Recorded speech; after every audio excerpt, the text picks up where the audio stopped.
تمہارے گناہ معاف فرما دے گا.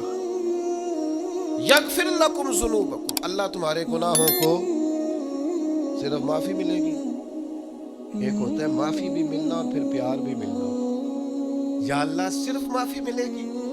فرمایا اللہ تمہارے گناہ بخش دے گا. وَيُدْخِلْكُمْ جَنَّاتٍ تَجْرِي مِن تَحْتِهَا الْأَنْهَارُ، اور اللہ تمہیں اس جنت میں داخل کرے گا جس کے نیچے نہریں بہہ رہی ہیں. اس جنت میں مالک ایک تو یہ کہ معاف کر دے گا، اور دوسرا یہ کہ وہ جنت دے گا جس کے نیچے نہریں بہہ رہی ہیں. وَمَسَاكِنَ طَيِّبَةً فِي جَنَّاتِ عَدْنٍ، اور پاکیزہ محلوں میں تمہیں رکھے گا جو بسنے والے باغ ہیں. ایسی جنتیں جو آباد ہیں، ان جنتوں میں اللہ تمہیں داخل کرے گا. قربان جائے، نتیجے کا بھی اعلان فرماتا ہے کریم رب.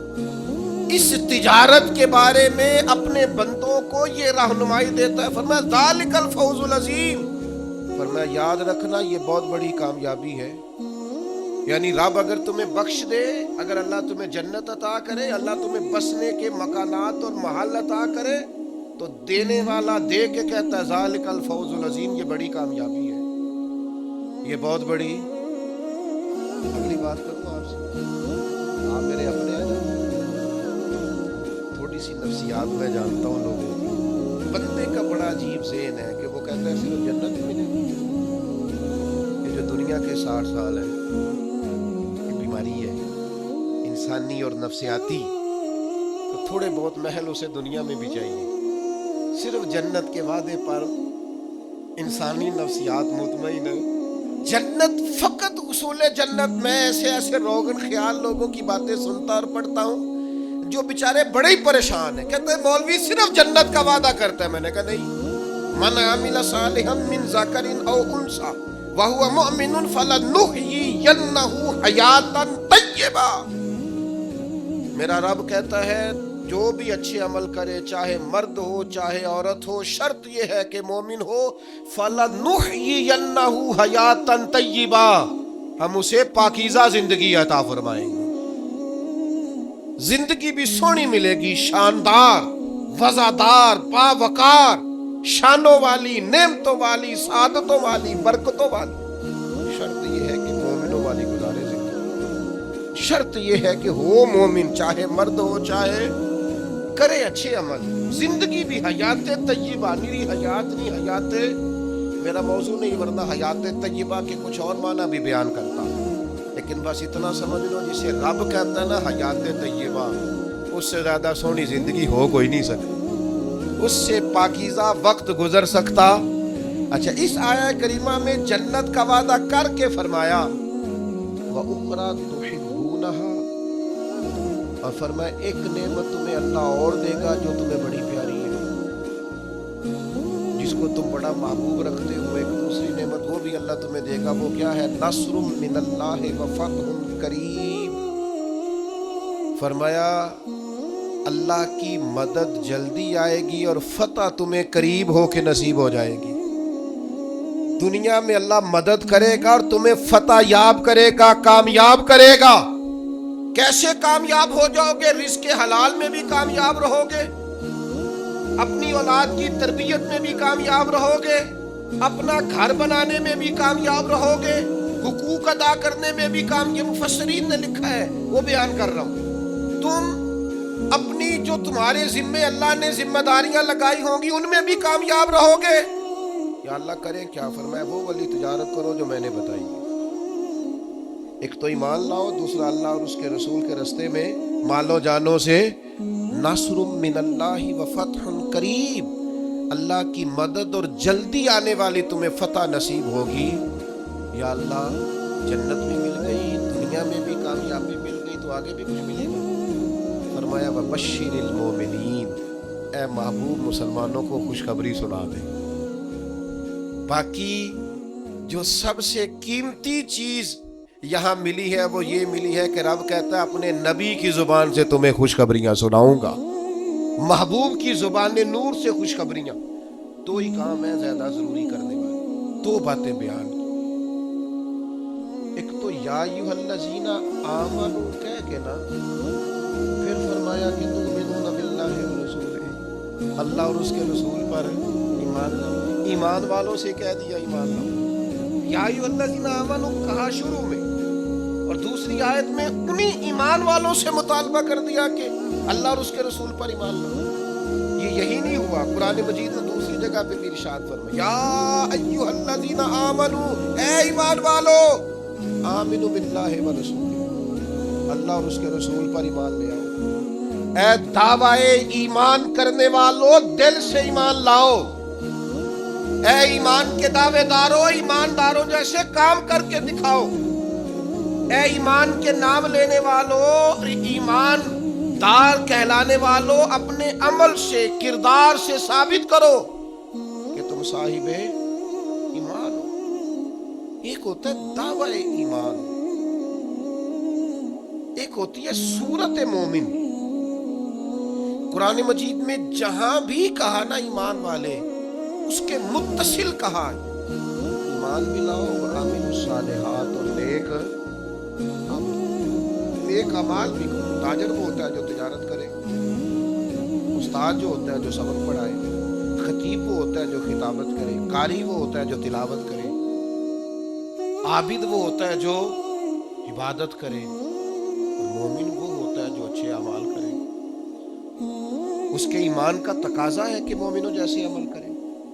ایک تو یاد رکھیں کہ اس کی کوئی مجسم صورت نہیں ہوتی ایمان کی. اپنے دل کے اندر ہر وقت ایمان کو تازہ کریں.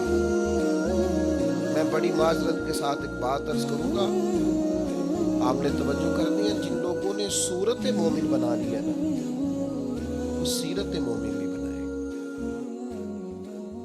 اسلام کی کوئی مخصوص وردی نہیں کہ آپ نے وردی پہن لیا ہے تو آپ مسلمان ہو گئے. ایمان تو روح کا رشتہ ہے, وہ تو باطن کا تعلق ہے. نجاشی بادشاہ نے کلمہ پڑھ لیا تھا اپنے ملک میں, ایک دفعہ بھی حضور سے ملنے نہیں آیا, لیکن جب اس کا انتقال ہوا تو محبوب نے اس کے شہر کی طرف رخ کر کے فرمایا صفے بناؤ, میں اس کا جنازہ پڑھوں گا. یہ جو تیرے باطن کا رشتہ ہے یہ مضبوط ہونا چاہیے. اگرچہ ہمارا عقیدہ یہ ہے کہ حضور تو سامنے دیکھ رہے تھے نا اس کو, فرمایا محبوب نے جو میں دیکھتا ہوں وہ تم نہیں دیکھتے. دیکھ کر ہی پڑھایا ہے نبی پاک نے, لیکن حضور سید عالم نے گواہی دی کہ اگرچہ وہ آیا نہیں. سیدہ عائشہ صدیقہ رضی اللہ تعالیٰ عنہ بیان کرتی ہیں, نجاشی کا انتقال ہوا بادشاہ کا, اگرچہ اس نے اپنا ایمان بتایا نہیں, چھپایا ہوا تھا, لیکن جب اسے دفن کیا گیا تو اس کی قبر سے نور نکلنا شروع ہو گیا. یاد رکھیں میرے بھائیوں, اپنی ایمان پر توجہ کریں, اپنے اعمال کو ایمان کے مطابق مرتب کریں. نیک نظر نہ آئے, نیک بننے کی کوشش کریں. نیک مشہور ہونے کے چکر میں نہ پڑیں کہ لوگوں کو پتہ چل جائے میں بڑا نیک آدمی ہوں. نیک بننے کی کوشش کریں. مومن تو نیکیاں چھپاتا ہے, مومن تو اپنی نیکی کا اپنے اللہ کے ساتھ راز رکھتا ہے. مومن کی خواہش تو ہوتی ہے کہ میرے اور میرے رب کے درمیان رہے.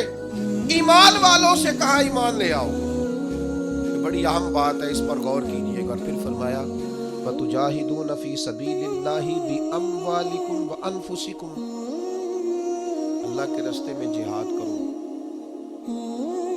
پہلے مال کی بات کی, جان کی بات بعد میں کی. مالوں سے, اور میں یہ نہیں کہتا کہ لوگوں کو مال جان سے زیادہ پیارا ہوتا ہے, میں کہتا نہیں, لیکن قرآن کہتا ہے بِأَمْوَالِكُمْ وَأَنفُسِكُمْ, اپنے مالوں سے بھی اور اپنی جانوں سے. مال اور جان سے جہاد, یہاں قتال کے لفظ استعمال نہیں ہوئے. قتال بھی جہاد ہے اور بڑی فضیلت والا کام ہے, لیکن جہاد کرو. جہاد تو مفسرین نے جہاد کا ایک معنی یہ بھی بیان کیا ہے کہ کسی مقصد کے لیے جان لڑا دینے کو جہاد کہتے ہیں. جہاد کی بڑی قسمیں, نفس کے خلاف بھی جہاد ہوتا ہے, قلم سے بھی جہاد ہوتا ہے, زبان سے بھی جہاد ہوتا ہے. انسان کسی بھی کام کے لیے جب پوری جان لڑا دے تو اسے مجاہد کہا جاتا ہے. اللہ کہتا ہے میرے دین کے لیے جان لڑا دو. اس طرح اپنے مالوں سے بھی اور اپنی جانوں سے بھی.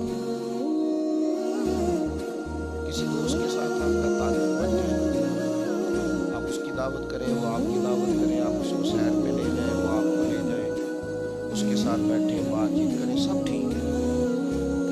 اگر آپ نے یہ کہہ دیا نا یار 50,000 کی ضرورت تھی، آپ کے تعلقات خراب ہو گئے، وہ فوراً گھر جا کے کہے گا لالچی ہو گیا۔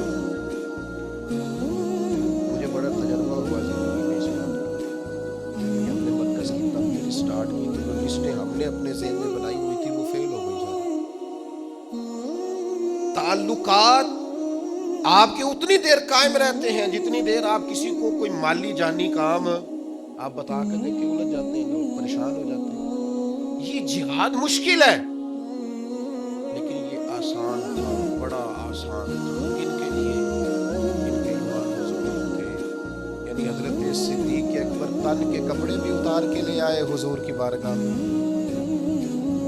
ہر چیز لا کے پیش کر دی، سر پہ ٹوپی کوئی نہیں، پیروں میں جوتا کوئی نہیں، ٹاٹ کا لباس، اور کانٹے لے کے ان کے ساتھ اس ٹاٹ کے لباس کو سیا ہوا ہے، لا کے حضور کی بارگاہ میں سارا کچھ جب رکھ دیا تو حضرت جبریل امین حاضر بارگاہ ہوئے، عرض کی یا رسول اللہ رب فرماتا ہے، رب فرماتا ہے، یعنی خدا بندے سے خود پوچھے، رب فرماتا ہے کہ ابو بکر سے پوچھ کے بتائیں اپنے رب سے راضی ہے کہ ناراض ہے؟ یہ اللہ تو جانتا ہے، لیکن یہ لوگوں کو بتانا ہے کہ بندہ مومن کی، اس امت کے پہلے درویش کی شان کس طرح کی ہے۔ حضرت صدیق اکبر رو کے عرض کرنے لگے یا رسول اللہ میں اپنے رب سے بڑا ہی راضی ہوں، سارا کچھ دے کے قربان کر کے لٹا کے بڑا ہی راضی ہوں۔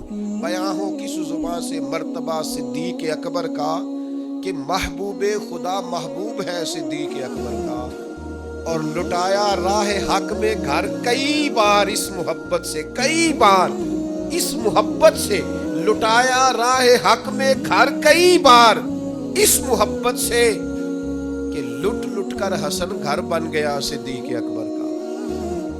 اللہ کے نام پہ، اللہ کے نام پہ میں اپنی خدمت میں عرض کروں، چھپی ہوئی نیکیاں بڑی قیمتی ہوتی ہیں، جن کا کسی کو پتہ نہ ہو، اصل میں وہ خزانہ ہوتا ہے۔ سچ بتانا، ہمارے پاس جو پیسہ سرمایہ ہوتا ہے اس کا کسی کو پتہ ہوتا ہے، والا نے بھی پوری گل نہیں دسی، ان کا کسی کو پتہ نہیں ہوتا۔ اگر نیکی کو خزانہ سمجھتے ہو تو پھر کسی کو پتہ نہیں ہونا چاہیے، اور اگر آپ بتاتے کون سی چیز ہے جس کی کوئی اہمیت معاذ اللہ نہ ہو تو نیکیاں بتاتے ہو، کیا سمجھتے ہو نیکیوں کو؟ کر کے لوگوں کے سامنے اظہار کرتے ہو، کیا تم نے سمجھا ہے عبادت کو؟ دکھاتے پھرتے ہو، اظہار کرتے ہو، لوگوں کو بتا دیتے ہو میں نے یہ کام کیا ہے۔ اس کا مزہ لینا شروع کرو۔ نیکی کا سرور ہوتا ہے، کیف ہوتی ہے، لذت ہوتی ہے نیکی کی، ایک ایمان کا ایک ذائقہ ہوتا ہے، وہ ذائقہ انسان کو آنا چاہیے، اس کا مزہ انسان کو پوری طرح، یعنی حضرت عبداللہ ابن عمر رضی اللہ تعالیٰ عنہ کے نا کچھ ملازم تھے، خدام، غلام، اس زمانے بڑے مہنگے غلام خریدے جاتے تھے، تو وہ غلام کیا کرتے، وہ لمبی لمبی نمازیں شروع کر دیتے، نفل پڑھنے شروع کر دیتے، جو غلام زیادہ نفل پڑھتا حضرت عبداللہ ابن عمر آزاد کر دیتے۔ اب غلاموں کو کمزوری کا پتہ چلتا ہے، وہ لمبے نفل پڑھتے، آپ آزاد کر دیتے۔ ایک دن آپ کا بیٹا کہنے لگا ابا جی یہ نا آپ کے سامنے بڑے عابد بنتے ہیں، زاہد بنتے ہیں، آپ مہربان لوگ ہیں، آپ آزاد کر دیتے ہیں، بعد میں پتہ نہیں پوری 5 بھی پڑھتے ہیں کہ نہیں، دھوکہ دیتے ہیں آپ کو۔ حضرت عبداللہ ابن عمر کھل کے روئے، فرمانے لگے مجھے میرے رب کے نام پہ دھوکہ دیتے ہیں، میں تیار ہوں دھوکہ کرنے، ان سو کو روز دھوکے دیں، اس کے نام پہ دھوکہ دیتے ہیں نا، میں تیار ہوں۔ اللہ کے نام پہ دھوکہ دیتے ہیں، بسم اللہ، میں حاضر ہوں، میں تیار ہوں۔ بہت پہلے میں نے بات سنائی تھی، آج میرا دل کرتا پھر سناؤں۔ حکیم الامت مفتی احمد یار خان صاحب نعیمی رحمۃ اللہ علیہ نے تفسیر نعیمی میں لکھا ہے، جب اللہ تعالیٰ نے حضرت ابراہیم علیہ السلام کو بہت سارے اونٹ دیے، بہت ساری بکریاں دی، بہت ساری گائیں دی، اور ساتھ کہا واتخذ اللہ ابراہیم خلیلا، ہم نے ابراہیم کو دوست بنایا ہے، تو فرشتے کہنے لگے یا اللہ جسے اتنا کچھ دے اس نے دوست بننا ہی ہوتا ہے۔ فرشتوں نے کہا نا، انہوں نے پہلے بھی کہا تھا نا کہ یا اللہ یہ خون ریزیاں کریں گے زمین میں اگر تو بنائے گا، فرمایا جاؤ جا کے میرے ابراہیم کا امتحان بیان کر لو. فرشتہ آ گیا اور آ کے اس نے کیا کیا, وہ بیٹھ گیا, بڑی بڑی فصل تھی اس کے بیچ, اور بیٹھ کے اس نے تسبیح پڑھنی شروع کر دی, سبحان اللہ والحمد للہ لا الہ الا اللہ واللہ اکبر. اللہ کا ذکر شروع کر دیا. نا علماں وچ پھسا سانو تو یار دی گل سنا سانو. وہ ذکر کر رہا ہے. حضرت ابراہیم علیہ السلام نے مچلتے دوڑ, ادھر دیکھو میری طرف. بندہ خود کتنا بھی ذاکر کیوں نہ ہو, کبھی کبھی کسی کے منہ سے یار کا ذکر بڑا ہی پیارا لگتا ہے. میں نے ایک محفل میں حاضر تھا تو نعت کا نعت پڑھ رہا تھا, تیری نسبت نے سوارا میرا انداز حجاب. میں اگر تیرا نہ ہوتا سگے دنیا ہوتا, سگ کا معنی کتا, اگر تیرا نہ ہوتا تو دنیا کا کتا ہوتا. میں بھی کہیں مال کما رہا ہوتا, میں بھی کہیں چکر میں پڑا ہوتا, تیری نسبت نے سوارا میرا انداز حیات. میں اگر تیرا نہ ہوتا تو کوئی سگے دنیا ہوتا. میری طرح کے کئی لوگ تھے جو کچھ نہیں ہے اور اس کے نام پر بڑا کچھ ہے. تو وہ دل تھوڑا لگ سا گیا, کیفیت بن گئی, کوئی آنسو درد بن کے ٹپکنے لگے. میرے ساتھ ایک دوست بیٹھے تھے, میں نے ان سے کہا یار آج بڑا مزہ آیا نا. تو میں نے کہنے لگے نعت خانے 40,000 لے آ جائے. میں نے کہا تو جھٹ کو کھلو جانا سی, پہلے دیندے ہو پھر شکوے کر دے ہو. اور میں نے کہا ذرا ٹھہر جا, ٹھہر کے بتا, تھوڑا مزہ تو لے لینے دے. کبھی کبھی کسی کے منہ سے سننا اچھا بڑا لگتا ہے. کہنے لگا جی نہیں یہ ہوتا ہی نہیں, جن دن پہلوں کرائیے نا. میں پھر دیکھیں نا کبھی کبھی ذوق عروج پہ ہوتا ہے. میں نے اسے کہا بات سن میری, میں بھی خلاف ہوں یہ جو ڈیمانڈ کرتے ہیں, جو دیتے ہیں, بڑا غلط کرتے ہیں. لیکن آج اتنا اس نے مزہ دیا ہے نا, 40,000 تھوڑا. آج میرے جیسے لوگوں کو جہاں یہ لے گیا ہے نا, یہ کبھی 1.40 بھی لے تو یہ تھوڑا ہے. اس لیے کہ نا علمہ وچ پھسا سانو تو یار دی گل سنا سانو. اوتھے علم دا سکہ نہیں چلدا جتھے عشق ہوراں دا ڈیرا ہے. حضرت ابراہیم علیہ السلام دوڑے جا رہے, کہاں؟ وہ کوئی میرے رب کی یاد کر, کوئی اس کی پاکیزگی, تسبیح, تحلیل, تکبیر بیان کر. اللہ کے خلیل کھڑے ہو گئے. فرشتہ تھا انسانی شکل میں, چپ کر گیا. فرمایا یار ایک دفعہ پھر نہیں ذکر کرتا میرے رب کا. کہنے لگا پہلے مرضی سے کرنا, اب آپ کہتے ہیں تو جتنے آپ کے پاس بکریاں ساری لے لوں گا. فرمایا بس جا تیری ہوئی تو مجھے میرے رب کا ذکر سنا. یہ ذرا تجارتیں دیکھو, سودے دیکھو, تیری ساری ہوئی. اس نے تھوڑی دیر ذکر کیا, چپ کر گیا. فرمایا دوبارہ ذکر کرنا میرے رب. کہنے لگا وہ ہو گیا, پہلے پیسے پورے ہو گئے آپ کے. فرمایا اب؟ کہنے لگا جتنی گائے بھینسیں آپ کے پاس ہیں ساری لوں گا. فرمایا تیری ہوئی. اس نے تھوڑی دیر ذکر کیا, پھر چپ کر گیا. فرمایا اب کیا چاہیے؟ کہنے لگا صرف اونٹ بچے ہیں سارے دے دو, اللہ کا ذکر سنا دیتا ہوں. فرمایا تیرے ہوئے سارے, میرے رب کا ذکر سنا. وہ پھر چپ کر گیا. آپ نے فرمایا اور ذکر کر, یہ دیکھو تجارت ہو رہی ہے, کاروبار ہو رہا ہے. وہ کہنے لگا آپ کیا دو گے؟ فرمانے لگے یہ بکریاں چرانے کے لیے کوئی شخص بھی تو چاہیے نا, یہ اونٹ بھیڑ گائیں بھینسیں چرانے کے لیے کوئی چاہیے نا. مجھے رکھ لینا, تنخواہ نہیں لوں گا تو اللہ کا ذکر سناتے رہنا, میں تیری ڈیوٹی کرتا رہوں گا. نا علمہ وچ پھسا سانو کوئی یار دی گل سنا. وہ فرشتہ ہو تردامنی پہ شیخ ہماری نہ جائیے, ہم کبھی دامن نہ چھوڑ دیں تو فرشتے وضو کریں. وہ فرشتہ تھا, فرشتوں کی آنسو نہیں آیا کرتے, فرشتوں میں وہ درد نہیں ہوتا, وہ معصوم مخلوق ہے اللہ کی. فرشتہ کھڑے ہو کے کہنے لگا مالک میں گواہی دیتا ہوں یہ شخص اس قابل ہے کہ اسے اللہ کا خلیل بنایا, یہ اس قابل ہے کہ خلیل اللہ بنے. واتخذ اللہ ابراہیم خلیلا. یار ساری زندگی صرف وہی تجارت کرنی ہے کہ لاکھ کے 2 ہو جائیں؟ کوئی ایسی تجارت بھی کرو نا, کوئی ایسا سودا بھی کرو نا. قحط پڑ گیا نا مدینہ منورہ میں, مکہ معظمہ میں فصلیں نہیں ہو رہی, حالات خراب ہیں. راقبت ہے جو چیزیں شارٹ ہو جاتی ہیں پھر ان کے دام بھی. یہ سیلاب آیا تھا تو خیمے مہنگے کر دیے تھے مسلمانوں نے, لوگوں کو خیموں کی ضرورت تھی تو خیمے. یہ کرونا آیا تھا تو مسلمانوں نے ماسک مہنگے کر دیے تھے کیونکہ مجبوری تھی نا, لوگوں نے لینے تھے. میں مسلمانوں کی بات کر رہا ہوں چونکہ یہاں قبضہ غیروں کا، حکومتوں کی میری بات نہیں کر رہا. جو چیز شارٹ ہو جاتی ہے اسے کیا کرتے ہیں؟ اسے مہنگی کر دیتے ہیں. قحط ہو گیا، غلہ مہنگا ہو گیا. حضرت عثمان غنی رضی اللہ تعالیٰ عنہ نے کسی ملک سے 10 اونٹ غلے کے بھرے ہوئے بوریاں لدی ہوئی منگائے. تاجر آگے کہنے لگے عثمان آپ بڑے تاجر ہیں تو اس زمانے میں آپ کا مال آ رہا ہے تجارت کا، تو آپ ہم مال نہیں دیکھتے، جو ہے نا اندر، جو جس طرح کا بھی ہے، جتنی قیمت آپ نے بتائی ہے وہ بھی آپ پر اعتماد کرتے ہیں، اسے ڈبل لے لیں. عثمان غنی فرمانے لگے میں نے سودا پہلے ہی کر لیا. سیانے تاجر تھے، اس طرح کی بھی تجارتیں ہوتی. فرمایا میں نے سودا کر لیا ہے، مجھے تو اس سے زیادہ ملتا ہے. ایک تاجر بولا، کہنے لگا چلو 3 گنا لے لیں. آپ نے فرمایا یار میں نے تمہیں بتایا تو ہے، میرا سودا ہو گیا، مجھے زیادہ ملا ہے. ایک نے کہا 4، ایک نے کہا 5. بالآخر کہنے لگے اس سے زیادہ تو کوئی دے ہی نہیں سکتا، ہم بھی جانتے ہیں سارے مکے کو، سارے مدینہ طیبہ کو، اتنا بڑا تاجر ہی کوئی نہیں. آپ کو کتنا مل رہا ہے؟ فرمایا 700 گنا. وہ کہنے لگے جی یہ سوال ہی نہیں پیدا ہوتا، آپ بندے تو بڑے سچے ہیں، پتہ نہیں آپ کیا کہہ رہے ہیں. اٹھ کے چلے گئے. مال آ گیا. حضرت عثمان غنی رضی اللہ تعالیٰ عنہ نے مدینہ شریف میں اعلان کرایا جس غریب کے پاس غلہ کوئی نہیں آگے لے جائے. وہ تاجر پھر آئے کہ جناب سمجھ نہیں آئی، آپ تو کہتے تھے میں نے سودا کر لیا ہے. عثمان غنی فرمانے لگے دنیا دار ہو نہ وہیں اڑے ہو، میں نے واقعی سودا کیا ہے پر کیا اپنے رب کے ساتھ ہے. میرا مالک 700 گنا اجر دے گا، وعدہ ہے اس کا. اس کے بھوکے بندوں کو، غربا کو، مساکین کو، یتیموں اسیروں کو کھلاؤں گا تو 700 گنا. ساری تجارتیں بندوں سے نہیں ہوتی، کچھ تجارتیں رب سے بھی ہوتی.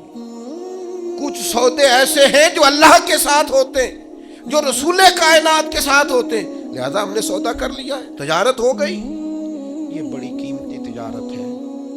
وہ تاجر کہنے لگے عثمان اللہ تمہارے ایمان میں اور مضبوطی پیدا فرمائے. کیا جب لوگ ریٹ بڑھا کے چیزیں بیچ سکتے ہیں آپ نے فری کر دی، فی سبیل اللہ کر دی. دوستو کچھ تجارتیں ایسی ہیں جو اللہ کے ساتھ بھی کرو، کچھ سودے ایسے ہیں جو قیامت کے لیے بھی بچا کے رکھو. کچھ چیزوں کا نفع آپ یقین کریں جہاں جس کا جو بھی تعلق ہے صرف دنیا کے لیے، صرف دنیا داری سیدھی کرتے ہیں. مرشد کے پاس ایک میں نے بات کرنی ہے اور وہ میرے دوست بڑے مجھ سے پیار کرتے ہیں اور میں بھی بڑا ہی پیار کرتا ہوں. مسجد میں بیٹھا ہوں اور بابوسو ہوں اور دیانتداری سے کہہ رہا ہوں مجھے اپنے صدیوں سے بڑا ہی پیار ہے. لوگ کہتے ہیں پیر جھوٹے ہیں، جعلی ہیں. میرا کہنا یہ ہے کہ مرید بھی بڑے جعلی ہیں. وہ پیر صاحب سے آ کے کہتے ہیں میری دنیا داری نہیں چل رہی، کوئی دعا کر دو. دنیا داری سے پیر کا کیا تعلق؟ یہ تو نے جا کے مشورہ کسی تاجر سے کر لینا تھا پیسے کیسے کمایا جاتا ہے. جعلی مریدی کرتے ہو. جس سے صرف اللہ رسول کے لیے رشتہ رکھنا چاہیے تھا اس سے دنیا داری کا رشتہ رکھتے ہو. اس سے وہ والا تعلق بناتے ہو جس سے تھوڑی دنیا چمکے، لوگوں کو پتا چلے میرا تعلق ہے، میرا رابطہ ہے. حضرت سلطان باؤ رحمت اللہ علیہ رو کے کہنے لگے، کسی نے کہا تھا حضور بڑے مرید ہیں آپ کے، تو حضرت سلطان باؤ رو پڑے، فرمانے لگے رب دا طالب کوئی نہیں ملیا. جو ملے طالب زردہ ہو، یہ دنیا کے طالب ملے، دنیا کے.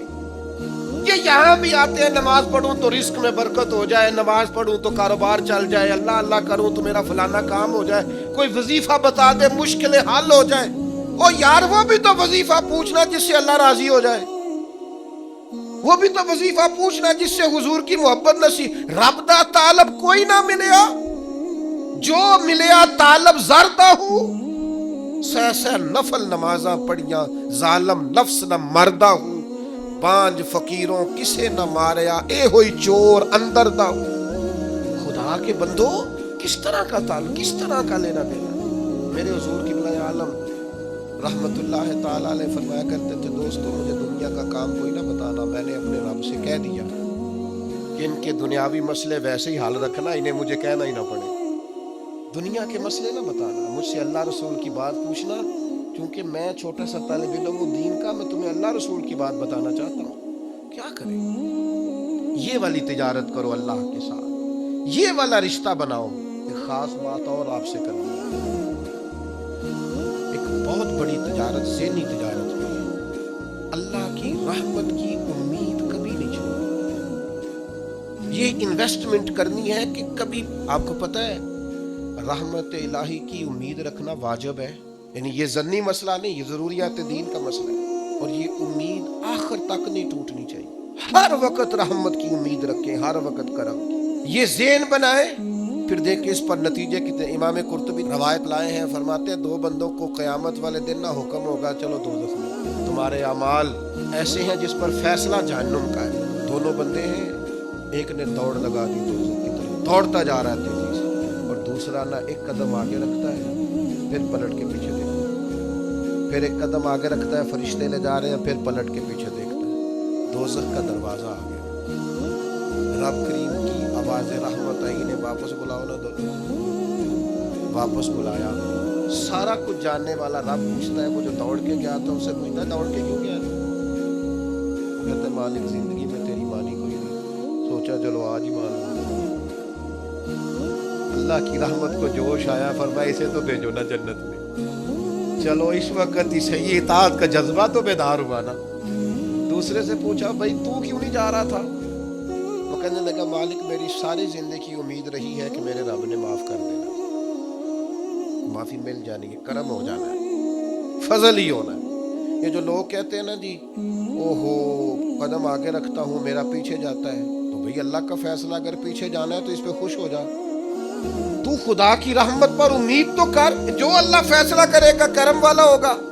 وہ عرض کرنے لگا مالک فرشتے مجھے لے جاتے تھے پر میرے اندر سے آواز آتی تھی رب کریم ہے، آواز کرم آ جائے گی، مالک دوزخ کا دروازہ آ گیا پر میری امید ٹوٹی نہیں، میری قائم رہی، اور جب تیری آواز رحمت آئی نہ کہ آ جا، تو پھر میرے اندر سے وہ عقیدہ اور تگڑا ہوا، دیکھا نا بلا لیا نا تیرے رب نے، آ گئی نا رحمت کی آواز، بلا لیا نا۔ تو اللہ کریم نے فرمایا فرشتوں اس کے سارے گناہوں پر قلم پھیر دو، جو میری رحمت کی اتنی امید رکھے اسے دوزخ میں نہیں جنت میں داخل کیا جاتا۔ یہ والا سودا ضرور کریں، ذہنی طور پر تھکاوٹ کا شکار نہ ہوں، کمزور نہ پڑیں، طاقتور ہوں، طاقتور۔ کچھ تجارتیں اللہ کے ساتھ بھی کریں، کچھ معاملات اپنے رب کے ساتھ بھی رکھیں، کچھ راز و نیاز اللہ رسول کے ساتھ بھی ہونے چاہیے، ان چیزوں کو اپنی زندگی میں ضرور پیدا کریں، یہ جو روحانی بے چینی ہے نا اسے ختم کریں گے، یہ جو ہماری ذہنی انتشار ہے اس کو یہ چیزیں ختم کریں، کچھ خاص راز صرف اللہ اور اس کے رسول کے ساتھ وابستہ کریں۔ اللہ تعالی ہمیں سمجھنے کی توفیق دے۔ آخر دعوانا